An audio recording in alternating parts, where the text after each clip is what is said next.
I grew up in the Philippines and my mom has two raised pigs. We love that pigs. We give names to those pigs too. They were like our pets, you know? So we call them B1 and B2. There's a couple. They're so cute. They go lie in the mud, right? And eat everything, right? But you eat them. I know, but that's the whole point. That's their purpose in life. Did your sister cry too? Yes, the two of us cried. You tasted brain, no? No, I don't think so. You don't remember? I'll make you eat it next time. No. You'll be surprised. 5 words for a Filipino cuisine. Fun, adventurous, flavorful, balanced. Textural-wise, there's a lot of texture. Imagine eating ears, you know, like a chewy gummy bear texture with a brain in it, with a creaminess. Oh, what's in it? Ears, nose, really? Calamansi tree is a big part in Filipino cuisine. It's something that reminds me of growing up. It's what Filipino cuisine is all about.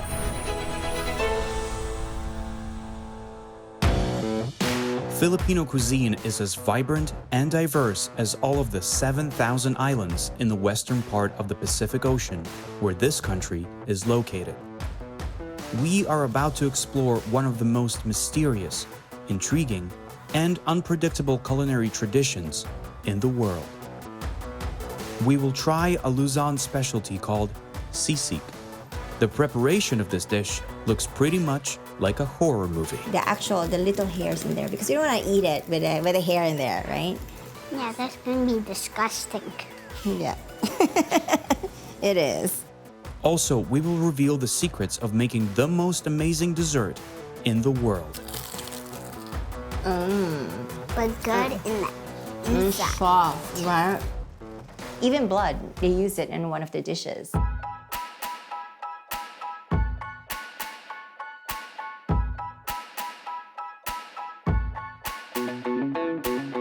Going back a long time ago, like so many years ago, we were a colony of the Spaniards. It has a lot of the Spanish influences. I mean, it started with the Malay influence, right? And then there is the Chinese, then the Japanese came, and then the American came. So everything is like a fusion of different culture, and using it like in the Philippine setting, they kind of added different ingredients that makes it like Filipino. Because every region has different crops and different specialty, so that's why they make it or they replace it with something like indigenous or something local. So that's what makes it like a Filipino dish. For Filipinos too, it's kind of like rude when you call them by first name, even if you don't know them. If you don't know them, you just call them tita for girls or tito for boys. Flips is the Filipino or the North American term for Filipino. You know, at the time when I first started Tita Flips, there isn't much a Filipino cuisine to the mainstream. So in my mind, you know, this is something crazy out of the blue. So I'm like flipping whatever the culture is, you know, so Tita Flips.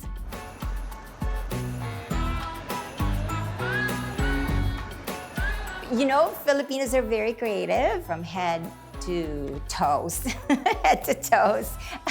They eat everything, right? There's always a dish for that. They don't want to go to waste, right? So they chop the ears, the nose, the intestines, right? So, and it's all in like one dish, like everything, even blood, they use it in one of the dishes, you know?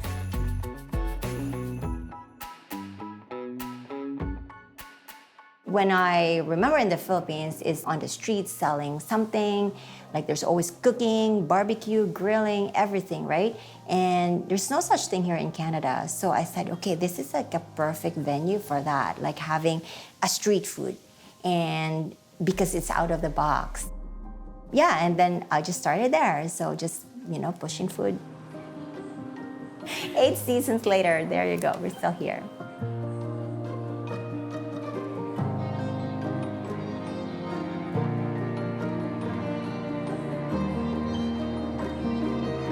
Growing up, I remember like Philippines, I mean, it's a third world country. They don't have those like big ovens, but they have those wood-fired ovens, you know, like they put wood and fire and start a fire.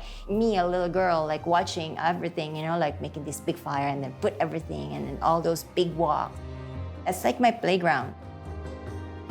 I guess that's why it's kind of like a muscle memory for me. I always try to go back on how they cook it and how they do it back then. Not having a big blender or something, everything by hand, right? Or just even by the cooking, like by the ovens, like everything wood fire. It's something like, you know, that kind of skill that you see on a daily basis, and it's so fascinating. Nowadays, the Filipino cuisine is a mixture of it's a fusion of different culture. It's like a melting pot. Malay influence, there's a Spanish influence, there's Chinese, American, and melt it together, and that's what makes it Filipino. That's why we're doing it a lot of like regional dishes, like in one of our events. But if you ask me one, you know, dish, I guess the most I would say is the lechon, which is the roasted pig, which is, I guess, the national dish. Most Filipinos would resonate to that dish because everybody have like sort of a version. Even with, you know, like from one province to another, they have their own way of like roasting the pig, but it's still like the whole pig. Lechon is the traditional pork in the Filipino cuisine. Usually it's like the whole pig roasted. But today we're doing the lechon belly. This is my daughter, Tiana. Hi. So she's 6 and she's helping me today. Very simple ingredients. We have the pork belly, the lemongrass. It's called tanglad. Actually, most Asian cuisines like Thai, Vietnamese use a lot of lemongrass. It's like lemony, citrusy flavor in there. Onions, garlic, some bay leaves, and crushed peppers. What we did is like we brined the whole pork belly with sugar and salt just to have the flavor already inside the meat. Do you know what it is? Crushed pepper. It's a crushed pepper, right? So do you want to sprinkle like this? So it's like whole peppercorns, but we crush it. So we're gonna crush just to release all the juices and all like flavors, so that when it's stuffed inside the belly, like whenever there's a fiesta is an honor of the saints, farmlands, and every year they have this what we call the fiesta, or it's like a gathering where there's like a lot of food. People just eat. Even if you don't know your neighbors, they just go to the neighbors' houses and they eat. There's always a pig roasted. Whenever there's a birthday or Christmas or everything, pig is always there. The swine rules. So we're gonna do that. So now we're gonna slice the onions. The Philippines is composed of 7,100 islands. In every region or every place in the Philippines, there's always like, they know the pig, they know the lechon. Like, but every province, they have their own version. I was born and raised in the South. This lemongrass is usually in the South. They use a lot of it. In the North, it's the same pig.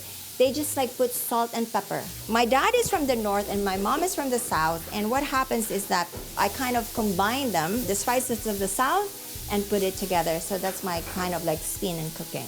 They call it the Cebu style or the Mindanao style lechon because of all the ingredients. And then we're gonna go crush the garlic. So you put it there like that. Like last year, we did like 50 of them like this. Especially New Year too, because pig is usually like says a good luck. So we're gonna do bay leaves. Lastly, we're gonna do the lemongrass. We're just gonna bruise the head of the lemongrass just again to release the flavor. Pork belly, like, you know, like the swiney smell of the pork, right? So you don't want that when you're eating. So you want something like like the aroma of it, like something like transformed, not just like a usual pig. We're gonna tie this. Can you hold this? Can you push it? Yeah. Yeah? Oh, you're so strong. There you go. Thank you. If this is the only thing you're gonna eat, usually it's like around 20 people. Most of the time, it is the main dish. It's like the star of the show. We're gonna roast this. We're gonna put this into the oven, and it usually around 3 to 4 hours to cook it. I'm gonna put it in a tray. There you go. Until we see that the skin is brown, and when you do like that, it's like a different sound to it that's becoming crispy because the skin has to be crispy. We're just gonna put this in the oven. Okay, there you go. I can go under. There you go. It's been like 4 hours now. It should be ready, right? Yep. Okay, there you go. Ooh. It smells very good. Yeah? Yeah, you can smell it, right? What do you smell? Like lemongrass, the garlic, right? It's different flavor in there, Yeah. right? Does it look juicy to you? Yeah? Let me take it out. Just move a little bit. What do you think? Can you smell it? Yeah. You think it's cooked? Yeah. Yeah? So you can hear, like, that's how you tell you the skin is crispy when you do like that, and you can have that hollow sound, Yeah. right? So it should be crispy, and then it's ready to serve now, right? So we're gonna plate it, and that's it. We put the whole lechon belly in here. We're gonna line it with banana leaves to make it look nicer, and we're gonna serve it from here. Is that cool? Yeah?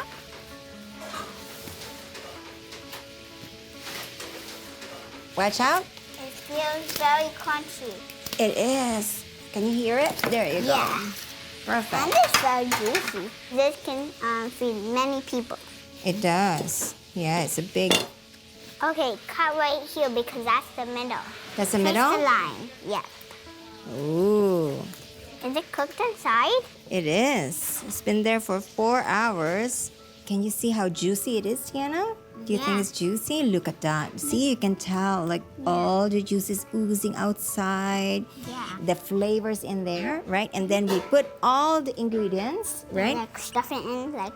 Exactly. And then it encapsulates all the flavor. There you go. So I know your favorite part is the skin, right? There. Ooh.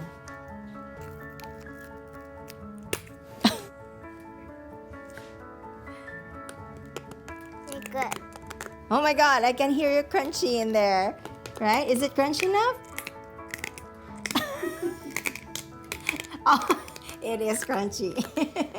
Basically, this is our traditional dish. This is the king of all like parties. That's the roasted pig.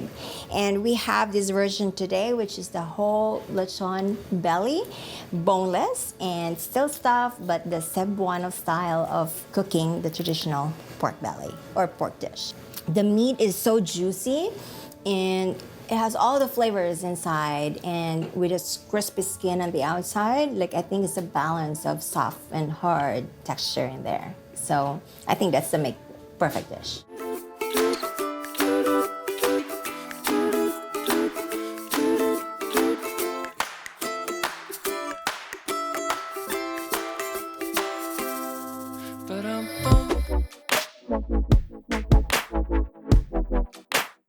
Calamansi tree is a big part in Filipino cuisine. It's not a lemon, it's not a lime. It's a different tartness. It's native to the Philippines, and it's a sour. We use it on like marinades and juices because it has this distinct, different flavor and tartness to it. That we use in a lot of marinades and a lot of dishes. Oh, look at that. Aren't they pretty? Pretty. So Yeah, it's really pretty. Nice. What is that? Calamansi. Once you taste it, you'll know it's calamansi because of the different tartness. Oh, you picked the tallest one in there. It reminds us of home because it's something like you growing up, or every household, they have a tree like that. What are we gonna do? We're gonna plant this? Yeah. Yeah? This is something like reminds us of Philippines. You know that? You know, every food that you eat, there's always calamansi. Awesome, let's go. All the time, oh my goodness, we have this dish which is called the sisig fries. So, I mean, sisig alone is like awful meat, like ears, nose, cheeks, right? Everything offal meat, right, is in there. If you just serve it like that, it's something like daunting to most people, especially to North American palate. So what I did, I had events at the ROM, which is the Friday Night Live, and I have the sisig fries. So it's like a poutine, so a Filipino poutine. So everybody's like eating it. It's like, oh my goodness, it's so good. Of course, everybody's like a little bit drunk at the time, right? But like, but like, oh, this is really good. And then blah, blah, what's in it? Ears, nose, really? So basically, it's a pig's snouts, you know, and pig's ears. And we grill them first, we chop them, and then we put all the ingredients in there, right? Yep.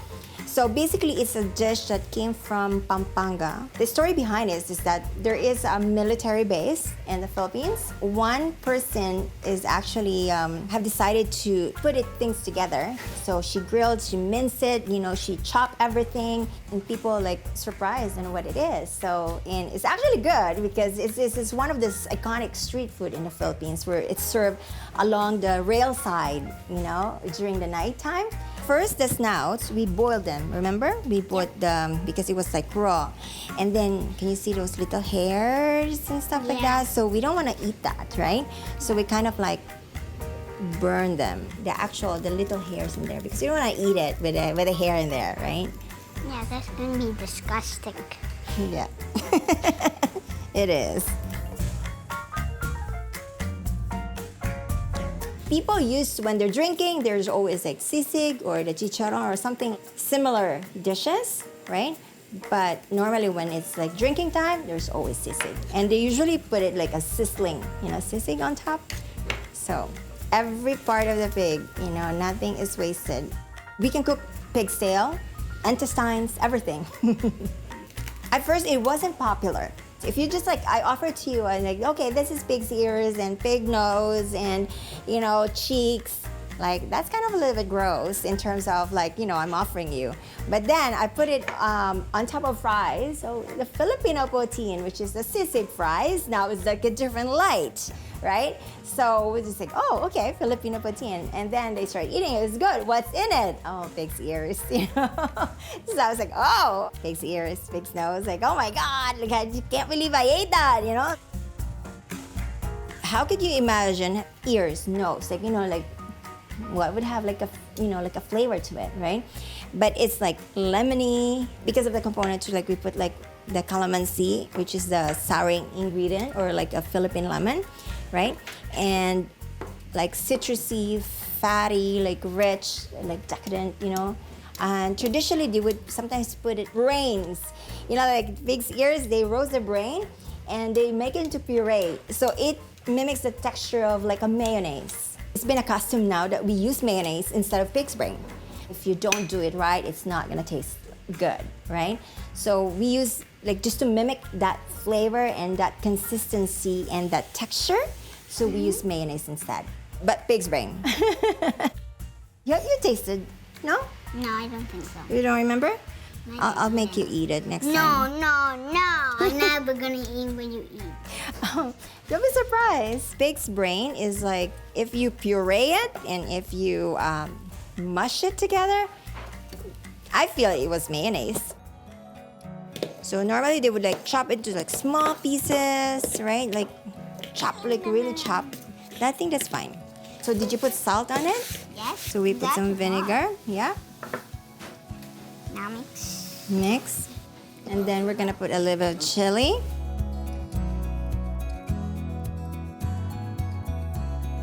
Cook it again. I was gonna do the kind of kid. See? You can see the sizzle in there. It's like roasted pig, right? But different with the citrusy, like lemony because of the vinegar, like sour. I think every bar in Manila have this. You know, so what they do is like, so it's like like a plate, or even like this one, they would serve it like that. You know, like a small, those tiny ones, right? Like the sizzling plate, you know? And then they would crack the egg. So it's hot enough that it would cook the egg on the outside, so it's starting to cook.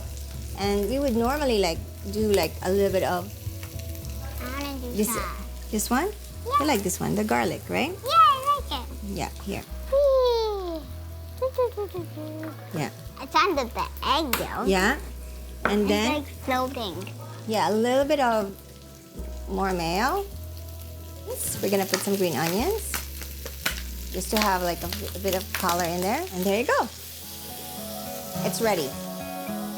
So what we're gonna do is we're gonna serve it like a traditional little pig minced together. So what we're gonna do is we're gonna put more. And there you go. Perfect. So you know what's missing? Calamansi. Calamansi. So why don't you just like grab and pick one for me? Okay? Okay. Maybe 2 from the plant.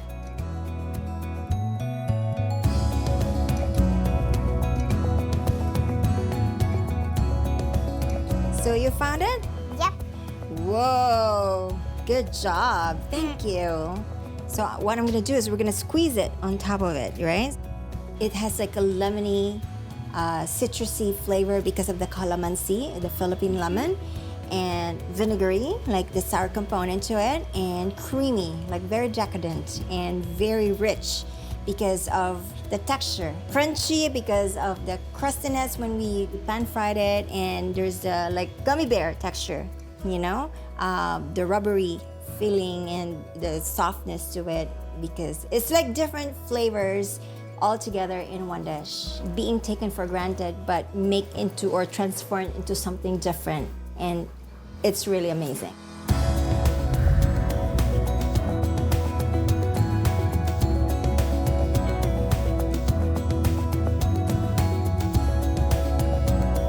Filipino cuisine is all like meat-centric or heavy in meat, which is true, but there's a lot of vegetarian or non-meat dishes. So our third dish would be dessert. It's called the Turon. A spring roll, right? Like those little lumpia, Yeah. right? And we put the Turon inside the spring roll wrapper. We're gonna wrap it, put a little bit of sugar, and then we fry it. So normally, traditionally, we use a different kind of banana, like a Filipino banana that is called the saba. Plantain is widely used here in North America, so we use plantain, and it's still very good. We can get started, right? So what we're gonna do? Peel it? Yeah. Can you start peeling? So yeah, you're good at it, right? When I was a child, we used to save our lunch money so that after school we can buy this turon on the streets because they cook it fresh. They cook it there on the streets, and then, you know, like when you're coming out from school, all you can smell is this banana like frying in there, right? You have the soft sugar and then crunchy on the outside. Like, who would a kid not like it? So what we're gonna do, T, is we're gonna wrap. Thank you. Oh, that was fast. So, and then we're just gonna roll it in a demera sugar. It's like a raw sugar, so that's why you can see. The one who taught me to cook this dish is actually my mom. It's like a traditional, you know, like how Chinese do wrapping dumplings. Filipinos wrap lumpia. There you go. Thank you. So now this is the time. It looks like little bubbles that's going up, but it's brown. Yeah, so there you go. So we're gonna put spring roll in there, our little turon, right? You only put that one in the middle, Yeah, but and then that one has the most sugar. now what we're gonna do is fry this until golden brown, and where the sugar has coated all the spring rolls together. What I would love to is like I eat it with ice cream. So this is hot, and with an ice cream which is cold, so you just eat it together, the hot and the cold. I know it's kind of crazy, but trust me, it's so good. Do you want to sprinkle for like, ooh, there you go. Yeah, I like sprinkling. Yeah, there you go, you can do it. So a little bit of, you know, like texture in there, like a raw sugar still that has not melted, and the melted one together. So it's kind of like crunchy on the outside. So this is done. Ooh, look at that. So we're just gonna put it in a plate.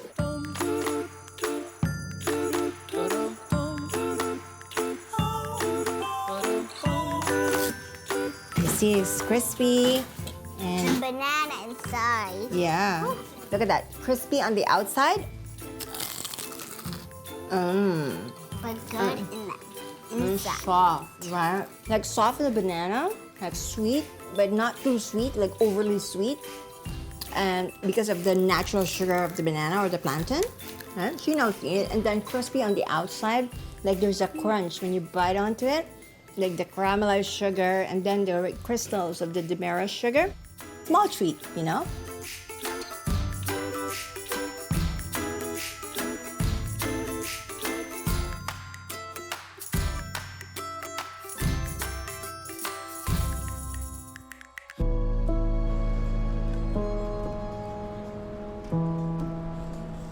Today we're going to plant the calamansi tree. The tree kind of like symbolizes for being at home, even not at home. It's something that reminds me of like growing up. It's the way of cooking, the way I do my dishes. It's always something like a reminder. There's something like it reminds me that that is Filipino. It's part of what Filipino cuisine is all about. So T, are you ready to plant this one? Yeah. Oh gosh, there you go. There you go. Perfect. You want to water? Yeah.